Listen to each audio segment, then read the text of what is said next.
Hi friends, బాగున్నారండి? నేనైతే చాలా బాగున్నానండి. అలాగే అందరూ బాగుండాలి, అందులో నేను ఉండాలనుకుంటున్నానండి. ఈరోజు వీడియో ఏంటంటే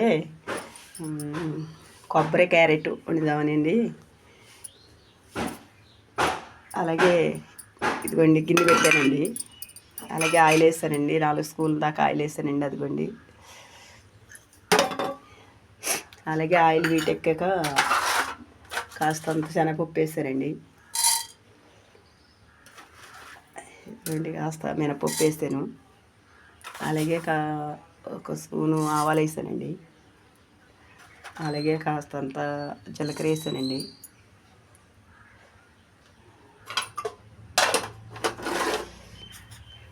అలాగే ఒక ఎల్లుల్లిపాయ వేసానండి. 4 కప్పాలు చితక్కొట్టి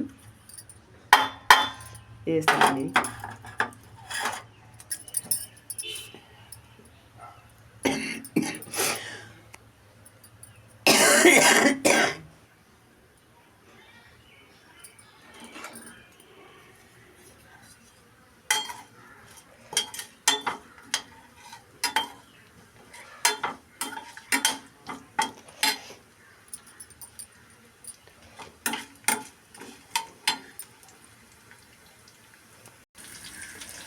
అలాగేనండి కరివేపాకు రబ్బ వేసాను.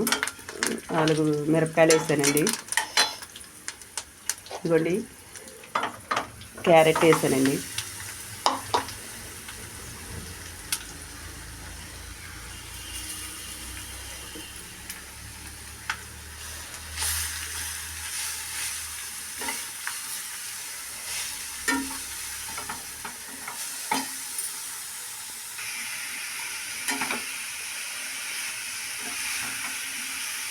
కొబ్బరి ముందు తురివేసానండి.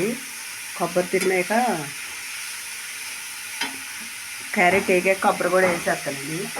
కొబ్బరి కూడా రెడీగా పెట్టుకున్నానండి. ఇలాగా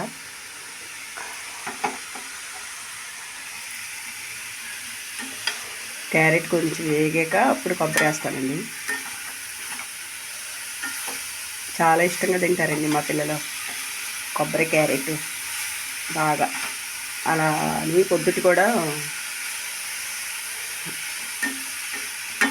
క్యారెట్ ములకాకు అలాగే ఇడ్లీలో కూడా వేసి పెడతానండి. చాలా ఇష్టంగా తింటారండి పిల్లలు.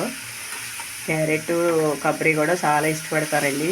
కొబ్బరి కూడా బాగా ఇచ్చేసుకుంటే మన ఆరోగ్యానికి చాలా మంచిదంటండి. కొబ్బరిలో ఐరన్ ఉంటుందంటండి.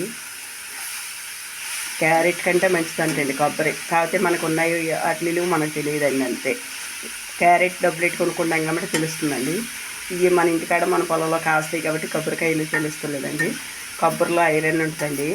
ఎండి కొబ్బరి కూడా చెప్పులు ఎండబెట్టుకుని కొబ్బరి పొడి చేసుకుని ఒక బాటిల్లో పోసుకుని ప్రతి కూరలో కూడా 2 స్పూన్లు ఇచ్చేసుకుంటే చాలా మంచిదంటండి. కూరలు కూడా చాలా టేస్ట్ వస్తాయండి. అలా కాకపోయినా కొన్ని పచ్చి కొబ్బరి అయినా ఇలా పట్టుకుని మెత్తగా పట్టుకుని మిక్సీలో వేసుకోవచ్చండి. కొన్ని పట్టేసుకుని ప్రతి కూరలో కూడా 2 స్పూన్లు వేసుకుంటే చాలా మంచిదంటండి. నేనైతే అలా ఏనుకనండి. ఇలాగా ఒక కాయ మిక్సీ పెట్టేసి మెత్తగాను దొండకాయ ఫ్రై చేసిన, బెండకాయ ఫ్రై చేసిన, క్యారెట్ ఫ్రై చేసిన ఇలాగ కొబ్బరి కూడా వేస్తానండి. కొబ్బరి వేస్తే మంచిది అంటున్నారని ఎక్కువ వేస్తానండి నేను కూడా. ఇదండి తగినంత సాల్ట్ అండి, తగినంత సాల్ట్. ఇదండి తగినంత కొంచెం కారం వేస్తానండి, కొంచెం వేసానన్న పేరుకి. అలాగే కాస్తంత పసుపు వేస్తానండి.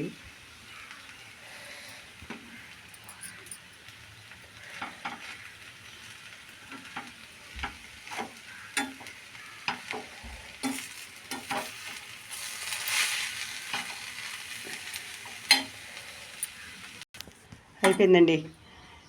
క్యారెట్ కొబ్బరి ఏపుడు వేసాను. ఎంత బాగుందో చూడండి. మౌని రాట కొంచెం టేస్ట్ చేద్దుగాని రా.